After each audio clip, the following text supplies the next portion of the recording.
안녕하세요. 김동섭입니다. 10월 11일 아침 시작하도록 하겠습니다. 미국 시장은 오늘도 상승 마감했죠. 랠리라는 표현을 쓸 정도로 요즘 계속 반등을 하고 있습니다. 미국 시장의 상승 이유는 시장에서 가장 문제가 됐던 국채금리가 하락하면서 상승을 했습니다. 이스라엘과 하마스 분쟁으로 인해서 안전자산을 선호하게 되면서 이 미국 국채가 안전자산으로 투자가 된 거죠. 그로 인해서 그 국채 가격이 오르고 대신에 금리는 거꾸로 떨어져 버렸습니다. 그래서 10년물 국채금리가 4.66%, 그다음에 2년물 국채금리가 4.97%가 되면서 미국 시장을 끌어올렸네요. 이스라엘과 하마스 전쟁이 시장의 영향이 오히려 나쁜 쪽보다 좋은 쪽으로 기울고 있는 그런 어떤 흐름이 있습니다. 특히 하마스와 이스라엘 분쟁으로 해서 중동 분쟁이 일어나면 유가의 급등 가능성을 제기했죠. 유가마저도 내려옵니다. 유가가 내려온다는 것은 뭡니까? 인플레이션이 완화될 수 있다. 그럼 인플레이션은 뭐 여러 가지 지표가 있지만 그 중에 유가의 영향력이 굉장히 크잖아요. 근데 가장 큰데 이 유가가 오히려 하루 상승하고 바로 반락해버립니다. 그러면서 시장을 안정화시키죠. 인플레이션 우려가 완화되면 결국 금리 인상도 안 하겠구나, 이런 생각을 하는 거죠. 그 이유는 이스라엘과 팔레스타인요, 산육이 아니다, 이렇게 해석을 합니다. 산육이 아니다. 물론 지금 이란과 미국의 대리전이다, 뭐 이런 얘기도 있지만 어쨌든 산유국이 아닌 나라, 아닌 곳에서의 전쟁이 일어났기 때문에 유가는 상승이 아니라 하락으로 기울었다, 이렇게 해석도 하고 있고요. 그리고 지금 그 미국의 연준 의원들의 발언이 아주 특이합니다. 뭐 마이클 바 부의장이라든가 어저께도 발언이 로리 로건 댈러스 연은 총재도 금리 어떤 뭐 상승의 어떤 필요성이 좀 감소됐다, 이런 식의 발언을 했었는데, 래피얼 보스틱 애틀란타 연은 총재도 같은 발언을 합니다. 근데 조금 더 강하게 얘기했습니다. 인플레이션 2%로 돌리기 위해서 기준금리를 추가로 인상할 필요가 없다, 이렇게 얘기를 합니다. 대표적인 비둘기파인데요, 이런 발언을 하네요. 그로 인해서 미국 시장이 하락 이슈는 없어진 거죠. 상승 이슈만 남게 된 거고, 그 과정 속에서 하마스와 이스라엘의 분쟁이 유가에 영향을 못 미치고, 그래서 또 안전상 선호가 되면서 국채가 하락하고 이런 상황이 발생해 버린 거예요. 그래서 상승의 이슈가 시장에 갑자기 대두되는 그런 상황이 되었다, 이런 해석을 해볼 수 있겠죠. 이번 주에는 소비자 물가지수 13일인가 아마 발표가 있는 걸로 제가 아는데, 소비자 물가지수 한번 지켜볼 필요성이 있죠. 소비자 물가지수가 둔화 가능성이 있죠. 지난달 유가가 그렇게 많이 올랐는데도 둔화 가능성이 제기되고 있습니다. 뭐 임금 상승률이라든가 뭐 식료품이라든가 이런 것이 좀 낮아졌는지 모르겠지만, 그로 인해서 오히려 유가 상승을 희석시키면서 둔화 가능성이 지금 나오고 있습니다. 그래서 그것도 한번 지켜봐야 될 것 같습니다. 그 둔화라는 것은 전달 대비입니다. 전달 대비. 전달에 좀 올랐었죠. 근데 전달 대비 얼마나 둔화되는지는 앞으로 확인해 봐야 되겠죠.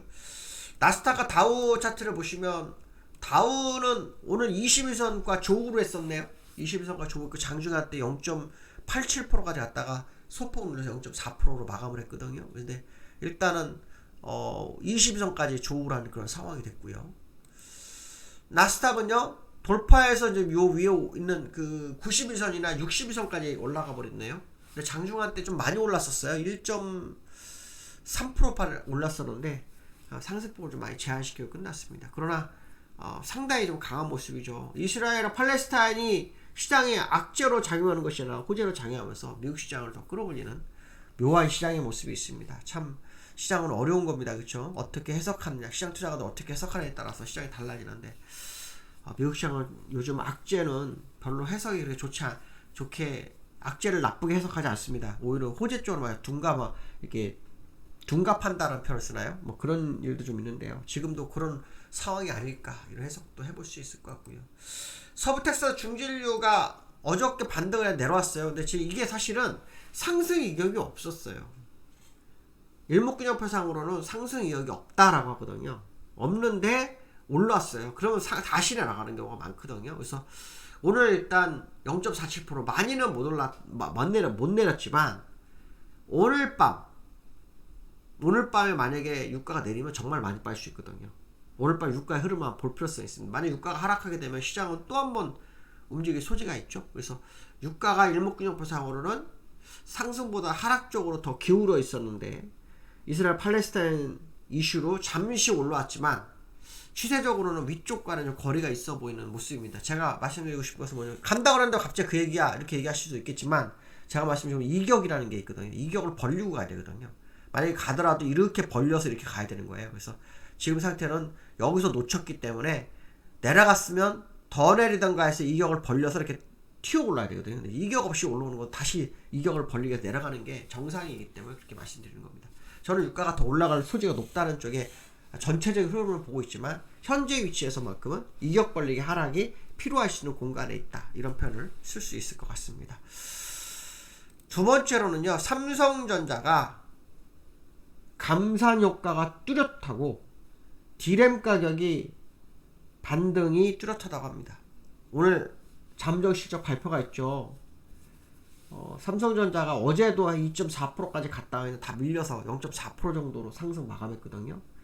이 실적 발표하고 삼성전자는 방향이 바뀌는 경우가 상당히 많았는데 어떻게 될지 한번 봐야겠죠. 시장에서는 7만 전자 가능성이 나오고 있는데요. 서버하고 PC 플랫폼 수요 증가가 전망되고 있다고 합니다. 삼성전자 요즘 뉴스 굉장히 많이 나와요. 많이 나오는데 그 중에 하나가 뭐냐면 이 감산 효과가 이제 나타날 거다라는 얘기가 많이 나오고 있고요. 그로 인해서 이제 주가가 7만 전자로 회복될 거다 그런 얘기를 하고 있고요.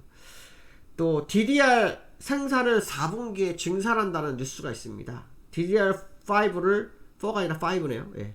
5를 증산하게 되면 일단 주가가 그만큼 수요가 본격화되고 있다 이렇게 해석도 되는 거거든요. 증산을 할 이유가 없잖아요. 그냥 감산을 하고 있었으니까. 그래서 증산의 효과가 감산 효과가 드디어 나타나면서 증산 쪽으로 움직이는 거 아니냐. 그리고 D램 가격도 이제 가격 하락이 멈췄다고 합니다. 그러니까 삼성전자의 기대감이 크죠. 근데 이제 수급적으로는 외국인이 팔아요.